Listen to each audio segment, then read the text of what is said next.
Ei, gente! Vocês estão bem? Espero que sim. Eu sou a Bruna Rodrigues, sou professora de História. Aqui no Me Explica Essa História, sejam muito bem-vindos a mais um vídeo aqui no canal. Vídeo de hoje, começo da história do Brasil, período pré-colonial. Vamos lá?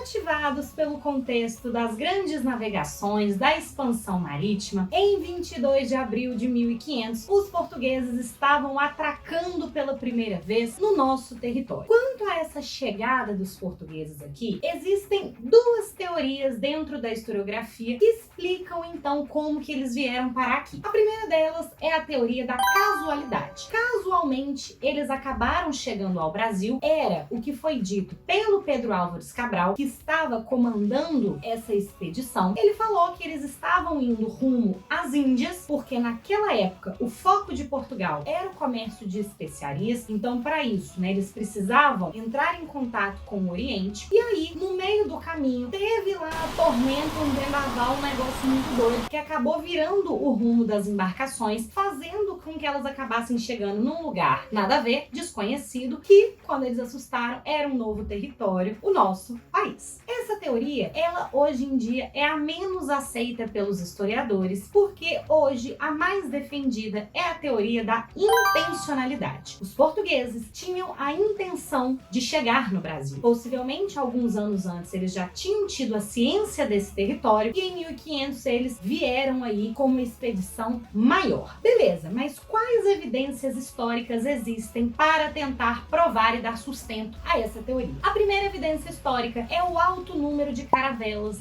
de embarcações aí que vieram para o Brasil. Isso não era muito normal. Normalmente, quando se ia para uma expedição, levava-se um número pequeno de caravelas, porque caso acontecesse alguma coisa, você não perdia muitos homens, nem muitas embarcações. Por exemplo, quando Cristóvão Colombo estava viajando e acabou descobrindo as Américas, ele e mais duas caravelas, totalizando 3. Ou seja, um número pequeno. Pedro Álvares Cabral veio com 13, um número muito alto e muito fora do padrão para quem estava se aventurando em um caminho desconhecido rumo às Índias. Segunda evidência histórica, Pedro Álvares Cabral não era um bom navegador, muito pelo contrário. Ele era um membro da corte portuguesa e era muito bom em relações diplomáticas, em questões de conselho relacionado lá à corte. Em termos de navegação, foi algo muito estranho terem colocado aí Pedro Álvares Cabral para ser o chefe aí dessa expedição, sendo que existiam vários navegadores muito mais experientes, como por exemplo o próprio Bartolomeu Dias. Outra evidência histórica é que, dentro dos registros do escrivão oficial dessa expedição, o Pero Vaz de Caminha, não há menção alguma sobre essa tal tormenta, essa tal chuva intensa. E isso é muito estranho, porque o escrivão tem a função de escrever qualquer coisa que acontece ali no meio do caminho. E algo tão importante, tão sério, que pra vocês terem noção, pelo que o Pedro Álvares Cabral fala, arrastou a embarcação aí cerca de 1000 quilômetros, é muita coisa, e não tem menção alguma disso na carta do Pero Vaz de Caminha. Então isso também é uma outra evidência histórica dos historiadores. Uma outra evidência é o próprio Tratado de Tordesilhas. Em 1493, tinha sido proposto pela Espanha a Bula Intercoiteira. Era uma divisão do mundo, uma linha imaginária entre Portugal e Espanha para que não houvesse nenhum conflito entre os dois países. Então eles dividiriam o mundo entre si e cada um que descobrisse os territórios poderiam ocupar dentro da sua região. Porém, em 94, o governo português pediu para arredar um cadinho, bem mineirês aí, para chegar essa linha um pouquinho pro lado e aí concretizando o Tratado de Tordesilhas. É muito estranho do nada Portugal pedir para chegar algumas léguas à esquerda,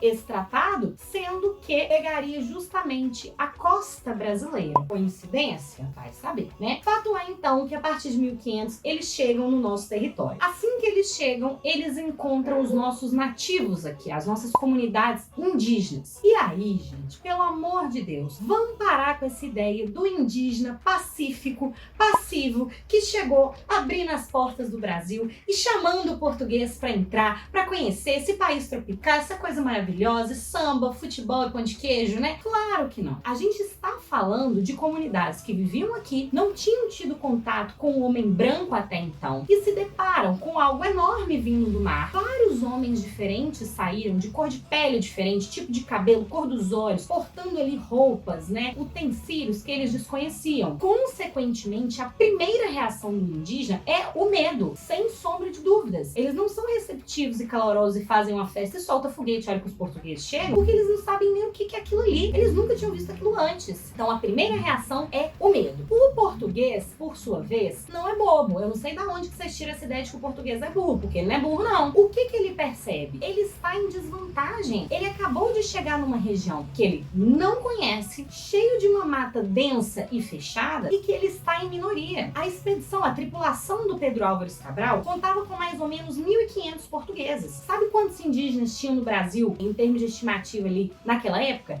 7 milhões! Ou seja, eles não podem dar bobeira não, eles não sabem nem quem são aquelas pessoas também, assim como os indígenas não sabiam. Qual será a estratégia dos portugueses para fazer uma amizade com aquele indígena? Porque o português também tem medo, ele está em desvantagem. Ele precisa cativar aquele indígena. Como que ele vai fazer isso? Através de uma prática chamada de escambo, que é a troca que não envolve o valor monetário, não tem ali dinheiro, não tem moeda. Cuidado, vocês costumam associar que o escambo é algo somente vantajoso para o português. E o indígena, ele sai no prejuízo, ele é o bobo que aceita um monte de bugiganga. Não é. O escambo, ele é bom para ambas as partes, porque o que não é relevante para uns, como por exemplo, o machado. O português mostra o machado para o indígena. Isso para ele é insignificante, sendo que em contrapartida o indígena vai dar um monte de produto tropical, um monte de fruta, um monte de coisa diferente que o português pode até vender e ganhar dinheiro com isso. Mas para o indígena, aquele machado é o que tem de mais evoluído, que é um machado ele agora de ferro, com poder de corte muito grande. O espelho, que é algo que para eles era surreal. Eles achavam que o reflexo a gente só vê na água, ali nos lagos, nos rios. O espelho para ele é alguém ter conseguido condensar uma água em algum lugar. Era um negócio surreal pra galera. Então o escambo ele é vantajoso para ambas as partes. E dessa forma, um vai trocando, um lado vai trocando com o outro aquilo ali para poder cativar o outro lado e para obviamente se dispor de coisas que não eram significativas para quem está cedendo. Porém, o que vai acontecer? Com o passar do tempo que esse português está aqui, ele num primeiro momento, ele não vai se empolgar com o Brasil, porque durante a estadia dos portugueses aqui, que na verdade é bem curto, o próprio Pedro Álvares Cabral, que chega em 22 de abril, 2 de maio ele já está indo para as Índias, porque como a gente falou, o foco são as Índias, as especiarias. Eles não vão encontrando nada que dê muito lucro. O próprio Pero Vaz de Caminha notifica isso para a coroa e fala, olha, não tem ouro, não tem prata, não tem nada de muito valor. Então, os primeiros anos do Brasil aqui, os primeiros 30 anos, são 30 anos em que o Brasil vai estar em segundo plano. A gente não era o foco de Portugal, porque a priori não existia nada de muito interessante aqui, só indígena e mato. Em um determinado momento, vão descobrir aqui, através dos indígenas, o pau-brasil. Uma madeira que é ali avermelhada, né, associada à cor da brasa, por isso pau-brasil, e aí que acabou dando o nome, né, pro nosso país. Por que que eles vão se empolgar com esse pau-brasil? Antigamente, isso desde a época da Idade Média, a tintura vermelha na roupa era algo muito raro, porque era muito caro de se obter. Quase não existia recurso natural, que a gente não tinha indústria na época, para poder tingir as roupas. E quem conseguiu obter essa coloração foi lá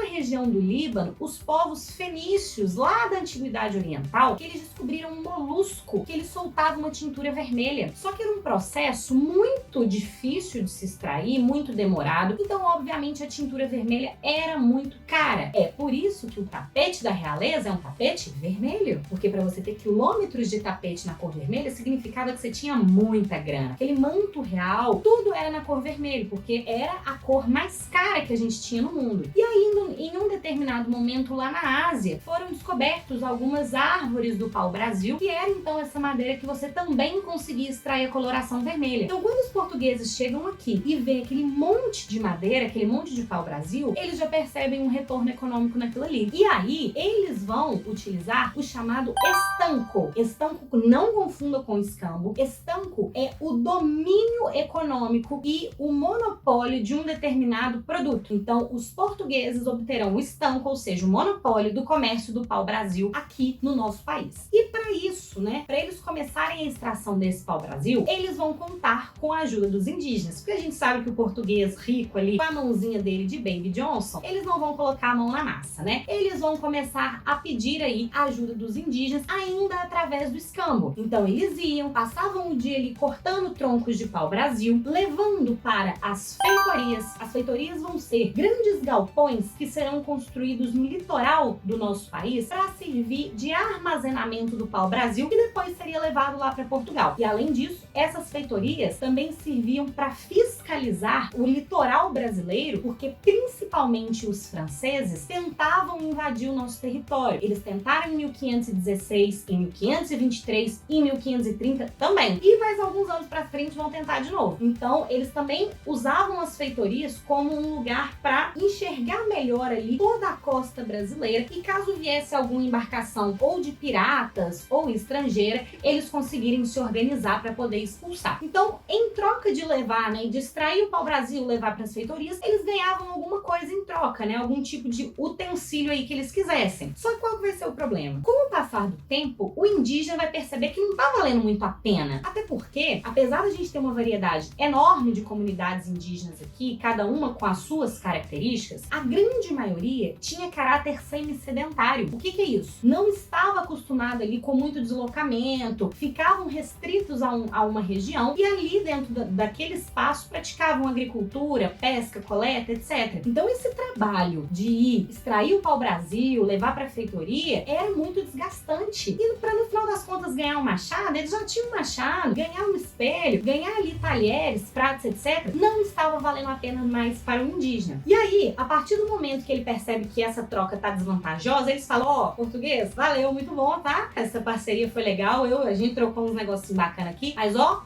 valeu, se cuida aí, sucesso, tá? Abraço pra família. Só que nessa hora o português virou e falou assim: ô, meu querido, não é assim que funciona não. Porque se você não fizer por bem, você vai fazer por mal. É nessa hora que o que era escambo vai se tornar escravidão. A partir do momento que o indígena se recusa a fazer parte dessa troca, porque percebe que é inviável, vai começar a prática da escravidão com as nossas comunidades indígenas, que vai marcar boa parte do nosso período, não só pré-colonial, mas também colonial. Bom, dentro dessa lógica, esses 30 primeiros anos aqui da nossa história, como a gente já falou, não foram anos em que Portugal presta muita atenção no Brasil, a gente fica ali de escanteio, até porque Portugal não queria nos colonizar de cara, porque colonizar gasta dinheiro e ele não queria gastar, muito pelo contrário, ele queria ganhar. O pau-brasil até que dava um certo lucro para Portugal, mas não era tanto. Só para vocês terem noção, o comércio de especiarias era 7 vezes mais lucrativo do que o comércio do pau-brasil. Então o foco é nas especiarias. E esses 30 anos, eles vão usar para reconhecer o território. Então eles vão caminhando pelo nosso litoral, vão anotando quilometragem, quantas léguas, a fauna, a flora. Que legal, um papagaio aqui, bacana. Então vão vendo, o papagaio foi algo que chama muita atenção para eles, né? Então eles vão vendo tudo que tem ali, eles vão tecendo ali todas as informações básicas, até mesmo para mandar para Portugal, hoje documentos históricos importantíssimos para nós, e também protegendo o território, porque eles não queriam colonizar, mas eles também não queriam que ninguém colonizasse. Só que aí em 1530, a ameaça francesa ela se torna muito intensa. Os franceses estavam decididos a ocupar o Brasil. Já que vocês não querem, eu quero. E aí, de acordo com essa lógica aí de que eu não queria colonizar, mas eu também não queria que ninguém colonizasse, Portugal não vai ter outra escolha, e a partir de 1530 a gente dá início ao nosso período